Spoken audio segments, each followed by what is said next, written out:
Bob Marley और उनके बालों की लटें, ये मशहूर कैरेबियन आर्टिस्ट की एक आइकॉनिक तस्वीर है जिसे पूरी दुनिया जानती है। लेकिन क्या आपको पता है कि उनका मजहब क्या था?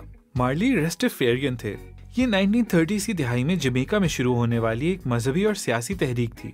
ये क्रिश्चियनिटी, सूफीइज्म और पैन अफ्रीकन पॉलिटिकल बिलीफ्स का कॉम्बिनेशन है। इसकी शुरुआत 1930 में इथोपिया में शहंशाह हाइली सेलेसी की ताजपोशी के बाद हुई थी। कई रस्टाफारी समझते हैं हाइली सेलेसी क्राइस्ट का दूसरा जन्म थे और खुदा का मुजस्सिम थे, अगरचे उन्होंने खुद कभी अवामी तौर पर इसका दावा नहीं किया था। असल में इस तहरीक का नाम ही शहंशाह के ताजपोशी से पहले वाले नाम पर रखा गया था, जो कि रास टफारी था। अगरचे इसका कोई बाकायदा अकीदा नहीं है और ट्रेडिशनल बिलीफ्स वक्त के साथ साथ बदलते रहे हैं, लेकिन फिर भी इसके बुनियादी असूलों में नफरत से इनकार और तमाम इंसानियत के लिए प्यार के अलावा कुदरत और जिंदगी से प्यार और रूहानियत के लिए मैरिवाना पीना शामिल है।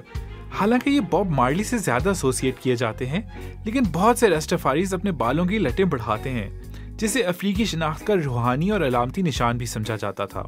और ये प्रैक्टिस 1950s की दिहाई में ज्यादा मशहूर हो गई थी और 70s की दिहाई के बाद से रस्टाफारीज को आमतौर पर रेगे म्यूजिक से ज्यादा मुंसलिक किया जाता है, खसूसी तौर पर बॉब मार्ली की बैनुल अक़वामी शोहरत के नतीजे में।